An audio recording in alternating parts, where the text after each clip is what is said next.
Salut tout le monde et bienvenue dans cette nouvelle vidéo. Donc comme vous avez vu selon le titre de la vidéo, aujourd'hui on va se concentrer sur le domaine financier, dans le domaine argent. Pour ceux qui ne me connaissent pas, ça c'est mon moteur dans la vie, c'est l'argent. Donc dans cette vidéo, je vais me concentrer sur les gens qui aimeraient investir en Afrique. Je vais vous parler des domaines que j'ai pu noter moi-même, qui sont les plus fructueux en Afrique présentement pour voir le domaine qui vous intéresserait pour vous lancer. Donc, j'espère que la vidéo va vous plaire, mais en attendant, générique. Hola.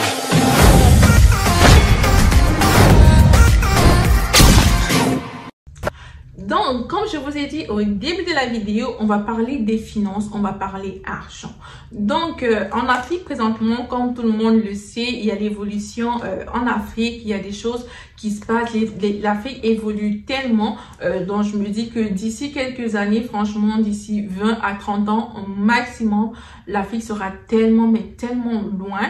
Donc, j'estime que les jeunes comme moi, parce que moi, j'aurai 24 ans, donc les jeunes comme moi devraient en fait se lancer dans n'importe quoi, juste avoir un actif à eux en fait, un actif à eux, quelque chose que tu vends, quel que soit le domaine que tu as décidé, juste te lancer dans quelque chose. Donc, le premier domaine que j'ai noté ici, c'est le domaine du transport. Donc, quand je dis transport, bien sûr, tu te vois en Afrique et tout, tu penses taxi, tu penses voiture de location, tu penses moto, tu penses quel que soit le moyen de transport qu'il y a autour de toi, essaye de voir s'il y a des besoins. Parce que nous savons tous que quel que soit ce qui se passe dans le monde, tout le monde aura besoin de se déplacer en fait. Et il y a des gens dans la vie qui malheureusement n'auront pas assez de moyens pour l'instant pour s'acheter des voitures à eux-mêmes. Donc ce qui est sûr et certain, tu auras toujours une clientèle qui sera là pour ton taxi, ta voiture ou quoi que ce soit de location que tu veux. Tout dépend bien sûr de ta mise de fonds de départ. Donc, ça c'est un truc, si tu as quelqu'un de confiance, bien sûr la confiance, si tu as quelqu'un de confiance, que tu sais déjà que cette personne-ci, si je me lance dessus, cette personne pourra devenir mon chauffeur ou quoi que ce soit du genre. Dans ce cas-là, tu peux faire des calculs avec la personne, vous déterminez, vous faites un contrat. S'il vous plaît, même si c'est vos amis ou quoi que ce soit du genre, je vous conseillerais de faire un contrat avec cette personne-là parce que franchement, l'amitié de nos jours, c'est tellement éphémère et des gens seront prêts à te voler pour tout et n'importe quoi. Je sais de quoi je parle. Donc, même si c'est un ami ou quoi que ce soit du genre, faites un contrat écrit et signé par les deux parties avec les règles que vous avez déterminées pour tout un chacun avant de remettre les clés de votre véhicule à la personne. Mais donc, maintenant, ça c'était pour le domaine du transport. À part le domaine du transport, j'ai noté le domaine de l'agriculture. Le domaine de l'agriculture est un domaine que je trouve que il n'est pas très exploité présentement. Pourtant, c'est un domaine qui est extrêmement rentable. Mais aussi, bien sûr, ça coûte de l'argent. Ça coûte énormément d'argent. Mais pour ceux, par exemple, qui ont déjà un terrain, qui ont déjà des hectares, parce que je connais plein de gens dans mon pays d'origine qui ont plein d'hectares, qui ont la possibilité, qui ont même de la route qui arrivent à l'hectare en question, qui ont plein de place et tout, mais ils ne vont pas forcément penser à faire de l'agriculture sur ces terrains-là. Et lorsque vous avez déjà une place, vous avez des hectares quelque part, ou bien même dans votre village, ou quoi que ce soit du genre, il faut juste que vous déterminiez c'est quelle culture que vous aimeriez faire. Par exemple, dans mon cas, moi j'avais écrit, dans ce cas ici, j'ai tellement d'idées. Moi j'ai toujours des idées, quand j'ai des idées, je viens écrire dans ce calepin. Je fais des recherches, toutes les recherches qu'il faut, tout, je fouille tout. J'écris dans ce cahier et puis lorsque je veux me lancer maintenant dans le domaine, je m'y connais déjà, je sais les enjeux et quoi que ce soit du genre, au lieu de juste me lancer à l'aveuglette, on va dire. Donc, pour le domaine, par exemple, de l'agriculture, il y a tellement de cultures que vous pouvez faire. Il y a la culture de l'oignon, il y a la culture de la tomate, il y a la culture du gombo, il y a les plantains, le manioc, l'igname, les pommes. En fait, je ne sais pas c'est quoi qu'on ne peut pas en fait cultiver. Il y a tellement de trucs qu'on peut cultiver. Maintenant, ça dépend. Vous devez d'abord faire bien sûr l'étude de votre sol pour savoir c'est quelle plantation qui serait plus adaptée pour votre type de sol. Et puis quand vous savez déjà ça, là maintenant vous pouvez juste mettre tout en œuvre pour réussir à vous lancer. Moi, je trouve que si vous n'avez pas une grosse mise de fonds, parce que lancer sur 1 hectare, ce n'est pas donné, ce n'est pas simple, ce n'est pas moins cher, ou bien je vais pas vous lancer des lauriers, genre vous dire que ouais c'est facile, 2 jours machin. Non, c'est pas facile du tout. Mais si vous n'avez justement pas beaucoup de fonds, moi je vous conseille.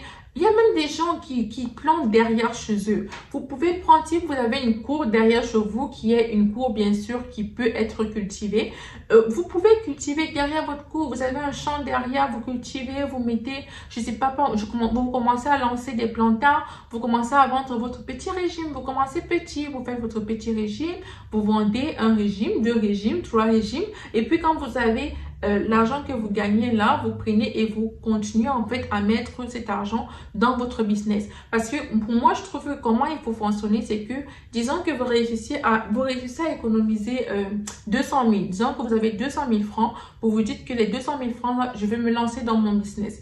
Les 200 000 là, vous les prenez, vous les investissez dans votre business. Et pour moi, il faut enlever le cœur sur cet argent. Pour moi, il faut vous dire que cet argent-là ne va jamais retourner dans ma poche. Ce que je fais, c'est que, pour moi, comment il faut fonctionner, c'est que cet argent-là, vous vous dites que cet argent, il va rouler par lui-même. Donc, vous envoyez, vous serrez le cœur, vous vous battez et tout, vous arrivez à atteindre une certaine somme.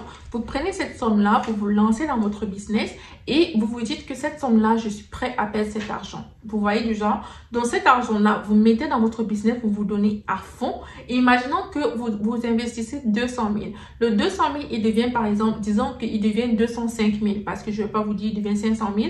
Il devient 205 000. Disons il devient 205 000. Les 205 000 là au total que vous aurez après, pour moi, reprenez tout ça et réinvestissez encore pour continuer. Parce que ce que les gens font généralement, c'est que lorsqu'ils ont des bénéfices et tout, ils retirent en fait, genre par exemple, disons que vous avez un bénéfice de 100 000, il y a des gens qui retirent le bénéfice et puis qui gardent juste la mise de fonds et tout. Moi, je trouve que pour avoir un business sur le long terme, bien sûr, le but c'est le long terme, pour avoir un business sur le long terme qui évolue sur le long terme, pour moi, il faut absolument que l'argent de mise de fonds que tu as mis au départ évolue. Il ne faut pas que ce soit la même somme, parce que si c'est la même somme, tu vas juste stagner. Disons que tu es dans le business, par exemple, de l'élevage. Tu décides que, par exemple, de commencer avec 200 poulets. Tu commences avec 200 poussins, autant pour moi. Tu commences avec 200 poussins. 200 poussins, disons que ça te coûte 500 000 au total. Tu décides de commencer comme ça. Puis tu revends, tu gagnes par exemple 650 000. Ces 650 000 là, tu décides que non, tu vas retirer par exemple 300 000 ou bien je sais pas quoi parce que non, tu vas aller faire du shopping ou quoi que ce soit du genre. C'est bien pour toi, mais il faut pas forcément te dire que ton business à long terme, il va aller très loin. Pour moi, tout l'argent que tu as mis dans ce business-là ne touche même pas. Ne regarde même pas, ne passe même pas tes yeux là-bas. Pour moi, laisse tout cet argent-là tourner de lui-même et peut-être dans 5 ans, tu vas voir que le 500 000 que tu as mis au départ, juste parce que tu as laissé les bénéfices tourner. En fait, c'est comme la banque. Si tu as laissé les bénéfices tourner, à force, ça va aller très loin. Mais si à chaque fois tu retires les bénéfices, c'est sûr que ton argent va toujours te regarder. En fait, c'est ça. Donc, dans mon cas-ci, je vous ai parlé du domaine du transport, je vous ai parlé de l'agriculture, je vais vous parler aussi de l'élevage. Bien sûr, nous savons tous que en Afrique, tout le monde mange. Quel que soit ce qui se passe, tout le monde mange, que ce soit du bœuf, du poulet, ça dépend aussi des pays. Hein. Par exemple, nous au Cameroun, principalement, c'est le poulet, tout le monde mange du poulet. Dans d'autres pays, vous allez voir que c'est du bœuf. Par exemple, au Mali, par exemple, c'est plus de la viande, vous voyez, du bœuf. Ils aiment beaucoup le bœuf ou quoi que ce soit du genre, du mouton, la chèvre, des trucs comme ça. Nous, c'est principalement le poulet, la viande, le bœuf, des trucs comme ça. Donc, il y a aussi l'élevage, que c'est un truc qui passe beaucoup. L'élevage, l'inconvénient avec l'élevage, c'est que c'est très facile et c'est très, comment dire, c'est très délicat parce que pour un seul virus, tu peux perdre tout ton poulailler ou bien tout ton bétail.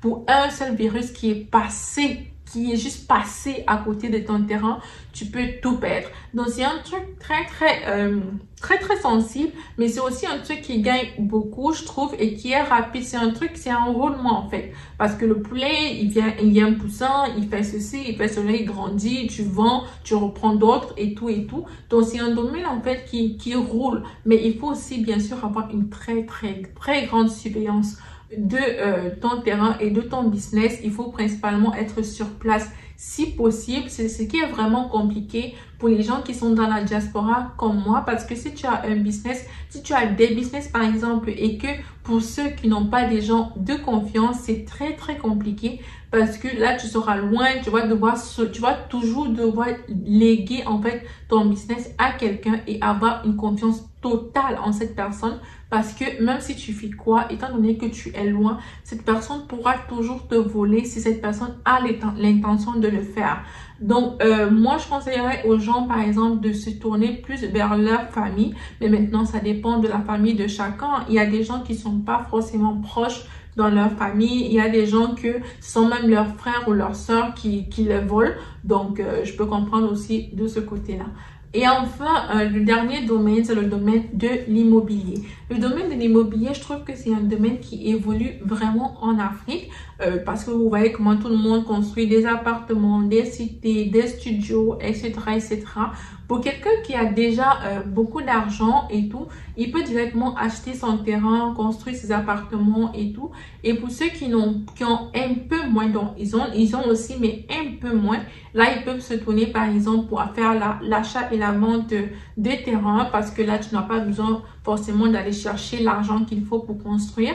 Tu as juste besoin d'acheter des terrains, attendre 5 ans, revendre les terrains et tout. Tu peux faire dans cela. Et il y a aussi pour ceux qui ont vraiment moins, vous pouvez faire maintenant de la sous-location. Ça veut dire que vous prenez par exemple, vous louez un appartement, vous mettez bien sûr d'accord avec le bailleur, vous louez un appartement et puis vous sous-louez l'appartement. Donc vous allez aller chercher des gens qui vont prendre la location et tout, qui vont vous allez avoir une certaine somme concernant le prix du loyer que vous donnez au bailleur et le prix que la personne que vous avez mis à l'intérieur vous donne à vous. Donc c'est un peu comme le Airbnb, sauf que vous n'êtes pas propriétaire de l'appartement. Ça c'est aussi un truc qui peut se faire en Afrique si vous avez les bonnes relations et bien sûr si vous avez comment vous y prendre, parce que c'est facile aussi de vous faire voler avec ça. Donc ceci met fin à cette petite vidéo, j'espère qu'elle vous a plu. C'était une petite vidéo pour parler du domaine financier au niveau de l'Afrique avec les gens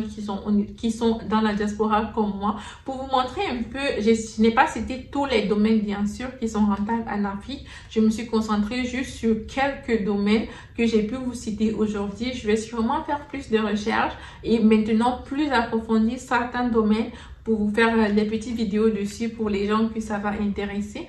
Donc j'espère que la vidéo vous a plu. N'hésitez pas à liker, commenter et vous abonner comme d'habitude.